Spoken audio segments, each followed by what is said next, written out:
UP में फर्जी शिक्षकों का मामला खुलना शुरू हुआ तो परत दर्द मामला बहुत गहरा निकला।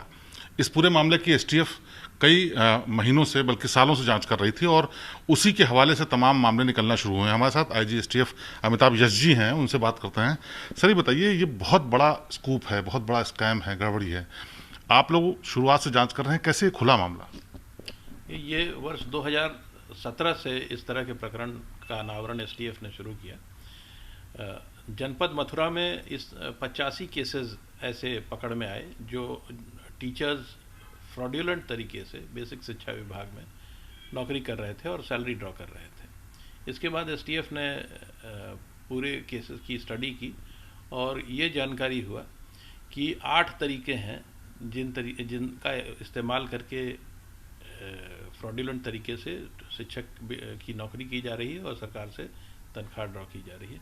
इसमें से एक तरीका है और बड़ा ही क्रूड तरीका है कि किसी अन्य व्यक्ति के आइडेंटिटी पर और उसके सर्टिफिकेट्स पर, यानी जो व्यक्ति कभी पढ़ने में बहुत अच्छा रहा होगा और कहीं और नौकरी कर रहा है, उसके सर्टिफिकेट्स को येन केन प्रकारेण हासिल करके और उसकी आइडेंटिटी को फेक करके कोई व्यक्ति किसी अन्य स्थान पर नौकरी कर रहा है। और इसमें ऑब्वियसली जो लिपिकीय स्तर पर जो वेरिफिकेशन प्रोसेस होता है उसको दबा दिया जाता है। इस तरह के पहले भी प्रकरण सामने आए, जैसे गोरखपुर में एक व्यक्ति भैयालाल यादव जेन्युइन तरीके से बेसिक शिक्षा विभाग में नौकरी कर रहे थे।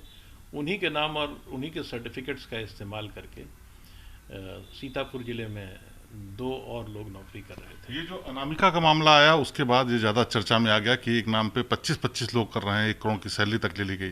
क्या आपको लगता है कि इस तरह के बहुत सारे केस हैं, लाखों की संख्या में टीचर्स हैं, कितने प्रतिशत या कितने हजार लोग हो सकते हैं? इसमें एसआईटी ने अनावरण किया था।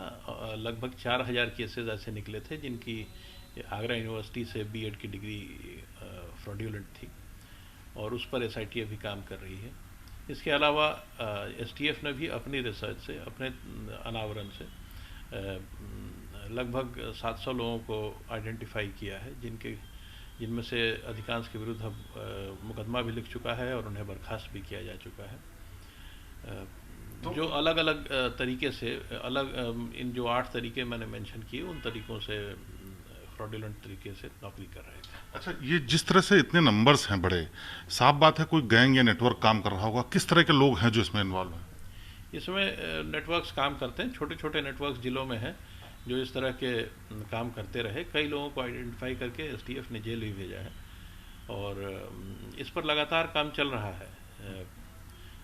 इस पर हर स्तर से काम चल रहा है और मुझे पूरा विश्वास है कि इस तरह के जितने भी केसेस हैं वो सब धीरे धीरे सबका अनावरण हो जाएगा। शिक्षा विभाग के जो अधिकारी हैं उनकी भी मिली भगत के बगैर नहीं हो सकता।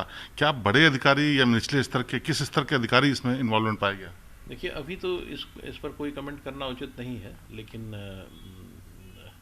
लिपिकीय स्तर पर तो कुछ त्रुटियां अवश्य नज़र आती हैं। खास करके जो डॉक्यूमेंट वेरिफिकेशन के लिए भेजना होता है उनको न भेज करके उनको या तो स्थानीय स्तर पर वेरीफाई करा लिया जाता है या बिना वेरिफिकेशन के ही उसको वेरीफाइड मान लिया जाता है या उन पर फेक स्टैम्प्स और सिग्नेचर्स डाल करके उनको वेरीफाई करा लिया जाता है। सर, जो लोग ये नौकरी पाते थे फर्जी कागजों के आधार पे गैंग्स के जरिए, कुछ आइडिया लगा कि इनसे पैसे कितने लिए जाते थे या किस तरह से फेवर लिया था? इस पर तो बहुत ज़्यादा कोई औचित्यपूर्ण जवाब देना संभव नहीं है, क्योंकि अलग अलग स्थान पर अलग अलग बातें प्रकाश में आई हैं और उनको डिस्कस करना उचित भी नहीं है। एक बहुत बड़ी चीज़ देखने को मिली कि इतनी बड़े नंबर्स में इसलिए भी पता चला क्योंकि तमाम रिकॉर्ड्स का डिजिटलाइजेशन हो रहा था या फिर स्कैन करके रखा है, जो भी तरीका था। क्या वो बहुत मददगार साबित हुआ और किस तरह से? जी हाँ, रिकॉर्ड्स का डिजिटलाइजेशन जो हो रहा है इससे इन्वेस्टिगेशन में काफ़ी मदद मिलेगी और साथ ही हमारा जो काम है वो बहुत स्पीडी तरीके से हो सकेगा। मुझे पूरा विश्वास है कि बेसिक शिक्षा विभाग भी इस पूरे प्रकरण पर अपने स्तर से काम कर रहा होगा और रिकॉर्ड्स का डिजिटलाइजेशन हो रहा है। इसी कारण ये बड़ा घपला पकड़ में भी आया है। और आगे भी मुझे लगता है कि कुछ और केसेस निकलेंगे। आखिरी सवाल ये, अनामिका का मामला ज़्यादा चर्चा में आया है, तो क्या हम ये कह सकते हैं कि जैसी अनामिकाएं पकड़ी गई वैसी बहुत सारी अनामिकाएं और हो सकती हैं?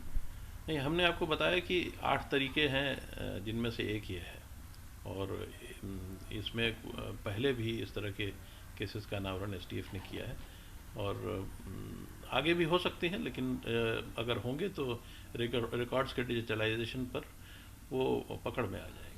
तो ये आईजी एसटीएफ साहब जो बता रहे हैं कि किस तरह से पूरी टीम ने सालों तक काम किया, तो इतने ज़्यादा मामले आए, करीब 4-5 हज़ार के आसपास मामले हैं और अभी भी जांच जारी है।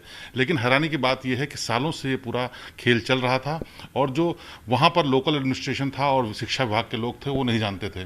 बहरहाल अब डिजिटलाइजेशन के बाद तमाम लोग पकड़े गए हैं, इसीलिए जिन लोगों ने फर्जी दस्तावेजों के आधार पर नौकरी पाई है उनकी अब आगे भी खैर नहीं। कैमरामैन नीरज कुमार के साथ शिवेंद्र श्रीवास्तव।